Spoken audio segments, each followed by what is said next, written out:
sebagai bentuk sayangnya Allah Subhanahu wa taala kepada seluruh manusia dan seluruh makhluk di jagat raya ini, Allah mengutus Rasulullah sallallahu alaihi wasallam sebagai rasul dan nabinya, dan ini menunjukkan betapa sayangnya Allah Subhanahu wa taala kepada kita, sehingga kita bisa tahu mana yang baik dan mana yang buruk. Kita tahu petunjuk dan tahu juga mana yang sesat, sehingga kita bisa mengikuti mana yang benar.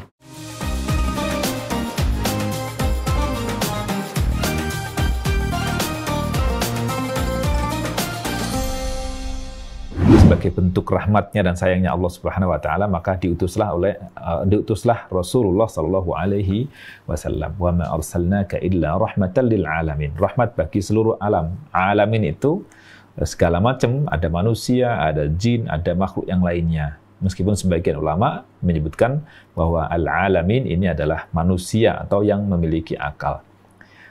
Ala kulli hal, Allah Subhanahu wa taala sebagai bentuk sayangnya pada kita, Allah utus Rasulullah SAW sehingga kita bisa selamat, kita bisa mendapatkan berbagai manfaat dan terhindar dari berbagai madarat.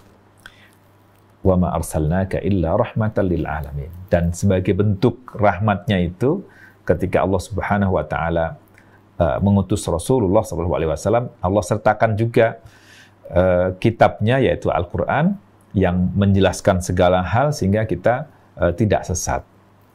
Di surah Fussilat ini sebagai pembukanya, Allah ingatkan kita semuanya, tanzilum minar rahmanir rahim, bahwa Al-Quran ini adalah kitab yang tanzilum minar rahmanir rahim, yang diturunkan dari Allah yang maha pengasih lagi maha penyayang. Jadi jika turunnya dari yang maha rahman dan maha rahim, tentu kandungannya juga merupakan rahmatnya Allah. Jadi Rahman dan Rahim. Rahman, Allah mengasihi semua makhluknya. Allah mengasihi semua makhluknya. Allah sangat pemurah untuk semua hamba-hambanya, semua makhluknya. Dan Rahim, Allah menyayangi terutama hamba-hambanya yang beriman. Lalu berikutnya, bahwa Al-Quran ini adalah kitabun fussilat ayatuhu Qur'anan Arabiyyan liqaumin ya'lamun. Al-Quran itu adalah sebuah kitab yang fussilat ayatuhu, yang ayat-ayatnya itu ditafsil, dijelaskan secara rinci, Qur'anan, selain juga kitab sebagai buku yang berbentuk tulisan, juga Qur'anan sebagai bacaan. Jadi mencakup dua hal. Al-Quran itu kalau disebut sebagai Al-Quran dalam konteks bacaan, sementara disebut sebagai Alkitab dalam konteks tulisan. Maka disebutlah di sini, di satu sisi Al-Quran ini adalah kitab sebagai tulisan buku yang tertulis. Yang kedua, Quran sebagai bacaan yang kita bisa dengarkan, bisa kita lantunkan dari tulisan yang ada. Kitabun fussilat ayatuhu Qur'anan Arabiyyan, dalam bahasa Arab. Liqaumi ya'lamun, Qur'anan Arabiyyan liqaumi ya'lamun. Dalam bahasa Arab ini untuk kaum orang-orang yang memiliki ilmu, kaum yang berpengetahuan atau mengetahui. Jadi perlu ilmu untuk bisa menggali kandungan Al-Quran. Perlu ilmu juga untuk bisa mengkaji, mendalami rahasia yang ada di balik bahasa Arab yang digunakan oleh Al-Quran, yang digunakan oleh Allah Subhanahu wa taala sebagai penutup kitab-kitab yang Allah Subhanahu wa taala telah turunkan kepada umat terdahulu, pada para nabi bagi umat terdahulu ya. Jadi kita perlu mengeksplor, menggali apa yang ada di dalam Al-Quran. Jadi ingatkan di sini, Qur'anan Arabiyyan liqaumin ya'lamun. Dalam bahasa Arab yang menarik untuk kita semuanya, perlu kita dalami kenapa Allah Subhanahu wa taala menurunkan kitab penutupnya ini dalam bahasa Arab. Mungkin atau di ayat yang lain disebutkan bahwa ya karena nabinya adalah berbahasa Arab, maka diturunkan dalam bahasa Arab. Tapi sebenarnya bukan semata itu, tetapi Allah Subhanahu wa taala telah memilih Rasulullah sallallahu alaihi wasallam dari orang Arab, juga dalam Al-Qur'an terakhir juga dalam bahasa Arab. Tentu Al-Qur'an atau bahasa Arab memiliki keistimewaan dibandingkan dengan bahasa-bahasa yang lainnya. Jadi kita harus penasaran ketika disebutkan dengan Arabiyyal liqaumin ya'lamun. Kita harus berupaya untuk bisa tahu ada apa sih di balik Al-Quran dalam bahasa Arab ini. Dan istimewanya lagi, sampai hari ini kita masih membaca bahasa Arab, membaca Al-Quran dalam bahasa Arab itu.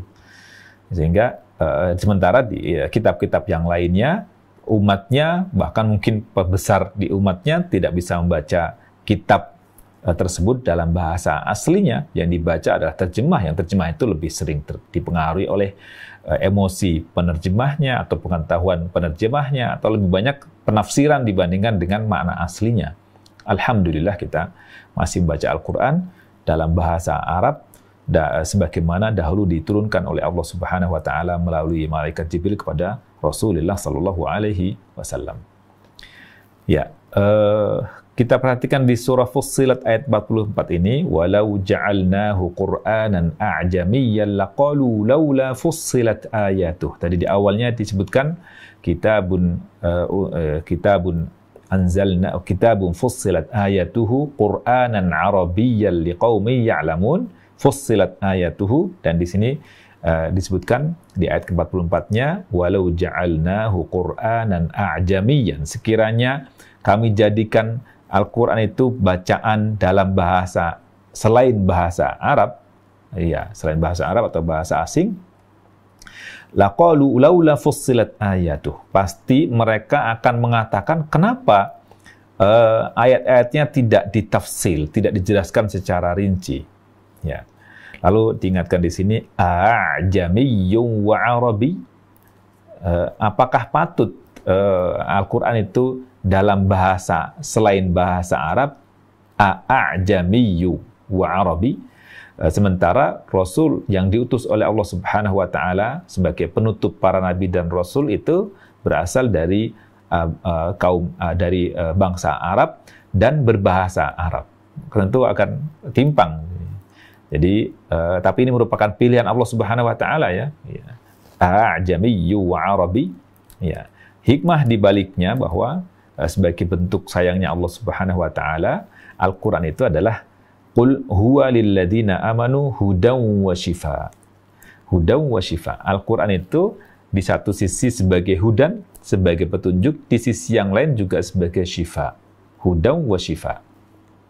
Sebagai petunjuk untuk orang beriman, ya, lilladzina amanu hudan wa shifa. Artinya hanya orang beriman yang bisa mengambil petunjuk ini, atau yang mengambil Al-Quran atau memanfaatkan Al-Quran sebagai syifa, sebagai penyembuh, sebagai penawar penyakit.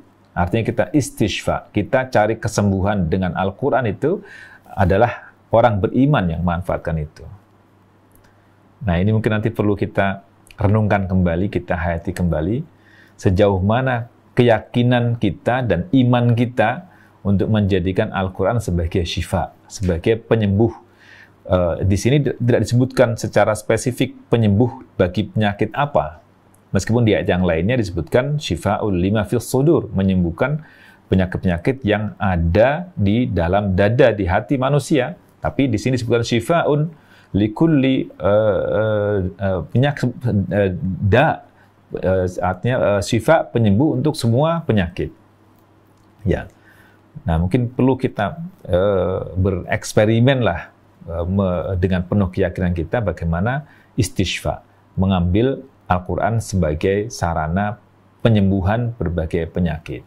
Tapi ada syarat dan ketentuan, jadi bagian akhir dari materi ini ada syarat-syaratnya. Maka di sini disebutkan lilladzina amanu, hanya orang beriman saja yang bisa menjadikannya hudan wa syifa.